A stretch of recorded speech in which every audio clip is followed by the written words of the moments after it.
Good afternoon, ladies and gentlemen. My name is Frederick. I'll be your guys' cemetery representative today. Welcome to Miramar National Cemetery. And as on my behalf and on behalf of the cemetery director, I'd like to offer my deepest condolences for the loss of Robert today. In a moment, I will introduce the United States Army. What they'll do is they'll march in, they'll fold the flag and play taps. During the playing of the taps, I do ask that you stand, place your hand over your heart, and if you're a veteran or active duty military, please render the proper salutes.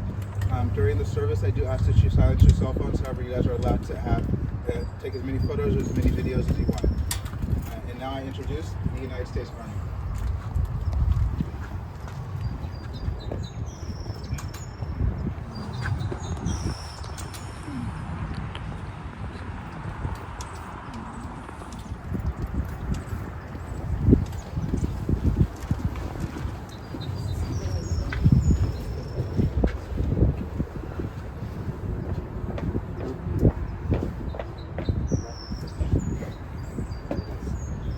Friends and family, thank you for being here today to honor our fellow veteran. Today you will witness military funeral honors for our fallen hero. This will consist of the playing of taps, the folding of the flag, and the presentation of our nation's colors. During the playing of taps, if you are a current or former service member, please render one final salute.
Presidential Memorial Certificate.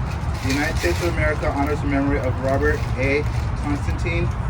The certificate is awarded by a grateful nation in recognition of the devoted and selfless consecration to the service of our country and armed forces of the United States. Signed, the President.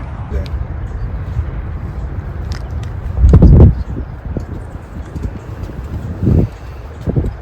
Ladies and gentlemen, that concludes the military honors portion of the service.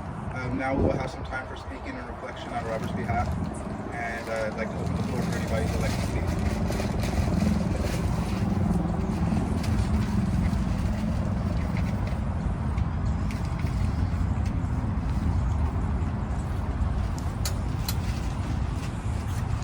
I'm going to stand in the shade. Good morning, everybody. Thank you for coming today. Dad loved his Army service. He was very proud and spoke of it his whole life. It was a major time in his life, and he made friends that he kept in touch with his whole life. Of his Army group, he outlived all of them. So I'm very proud of his service, and I know he would be proud and honored that you all took time out of your day to come here. I asked him if he wanted a funeral. He said no, and I asked him why, and he said he didn't think anyone would come because he was so old. And he said, well, who would come? And I said, well, everyone would come. So I invited us here as Dad's immediate family. I consider all of us here Dad's village.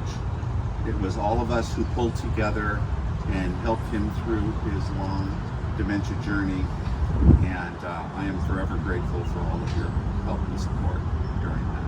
I could not have done it without you, and I know that he was grateful as well. There's a lot of people who wanted to be here today who could not come, one of them being his brother Bill. Bill sends his regards, his condolences, and his gratitude as well. There's also an army of caregivers, doctors, friends that all wanted to be here and couldn't make it, so we're grateful to them.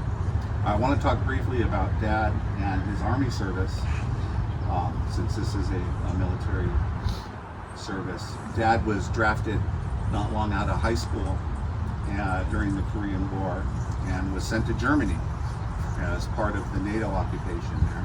Not long after he arrived in Germany, he hooked up with a sergeant who was looking to start a band.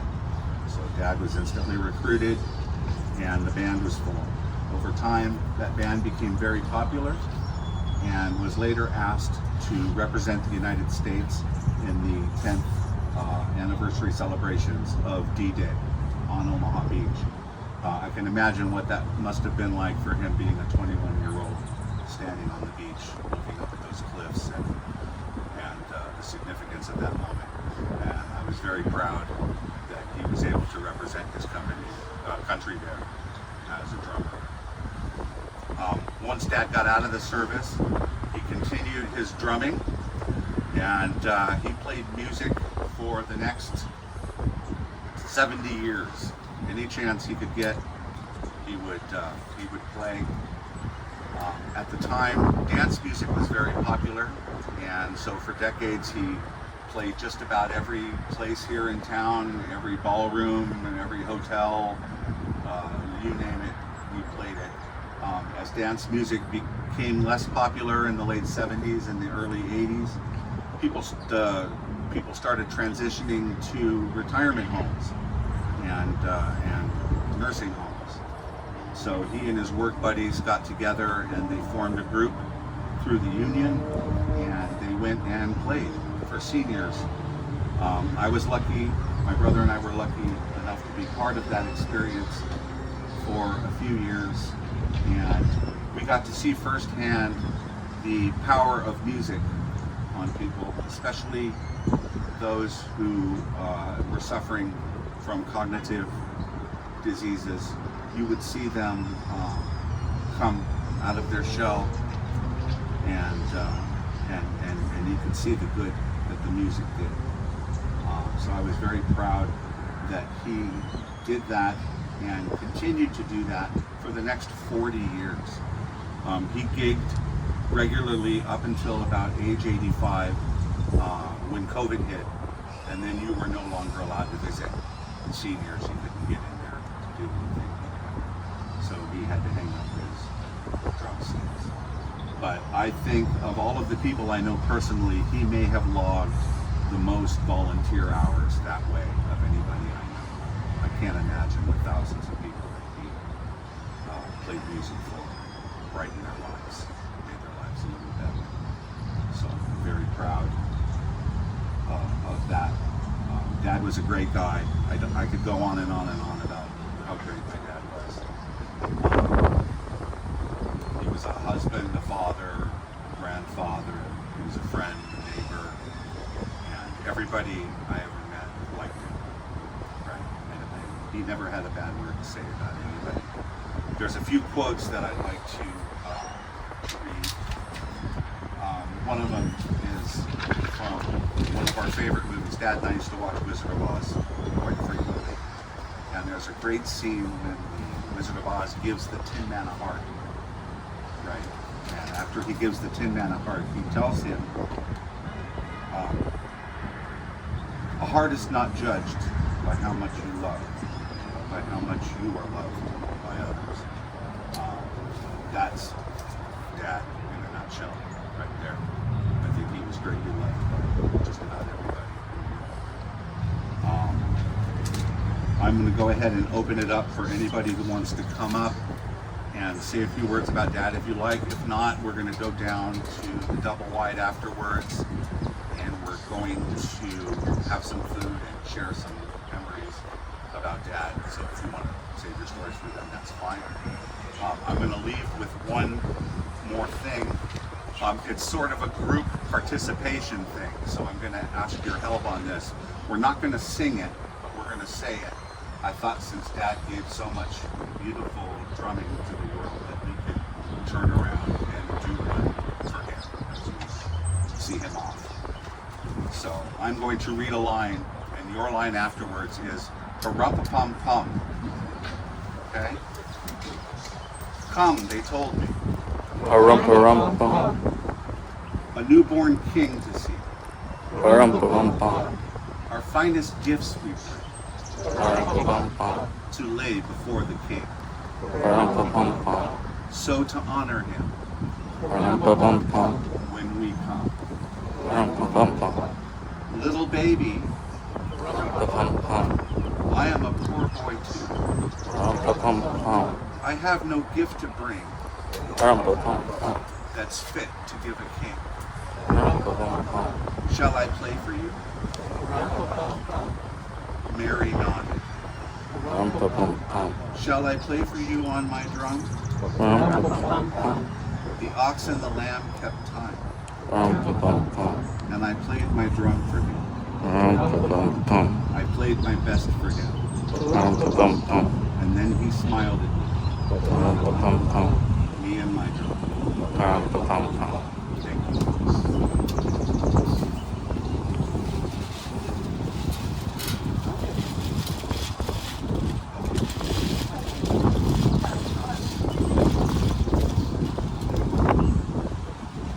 So I met Bob in the mobile home park.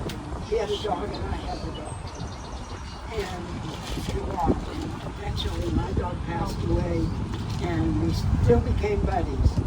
And every day we would go and we would walk out of the park and walk down to the dead end. And we would sit there and we would talk and just communicate and have a good time. And eventually, Bob started disappearing, and there were just certain things that he would say. And one thing I want to say before I forget about the drumming. The interesting thing was Bob couldn't read music. He had no idea how to read music. He would just listen, and then he could play. And look at all the places he went and all the music he played. To me, I thought that was absolutely incredible that he could do that without knowing. And there was one thing he always would repeat.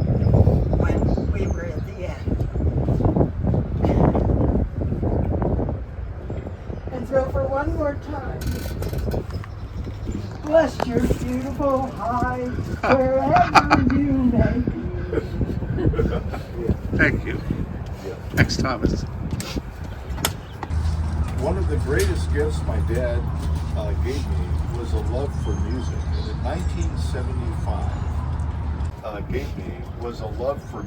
And in 1975, he took me to the Civic Theater to see one of Norman Granz's last Jazz at the Philharmonic concerts. The headliner was the Basie Band, Count Basie.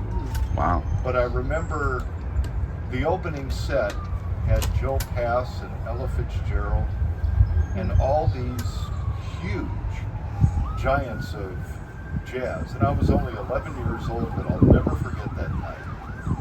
And I remember as a kid, he would put on a Dixieland record for me, and as soon as the music started playing, he would turn to me and smile, and we would just have a wonderful time with listening to music. And unfortunately, because of my cerebral palsy, I have a difficult time holding certain instruments. But I do sing. And I would like to thank my dad and my mother for infusing this love for music. And I think that's one of the greatest gifts that my dad ever gave me, was that love for music.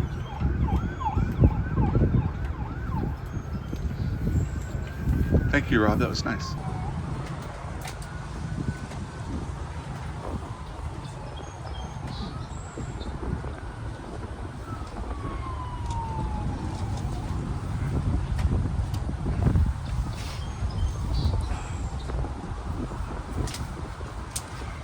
Ladies and gentlemen, this concludes the service today. As a reminder, I would like to remind you that the cemetery is open 7 days a week, 365 days a year from sunrise to sunset, all holidays.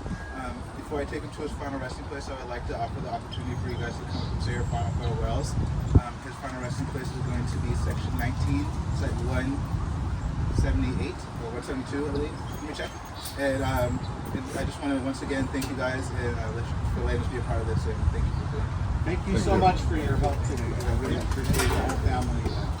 Appreciate it. Thank you. 178, section 19, 178. Love you, Dad. Miss you. Rest in peace.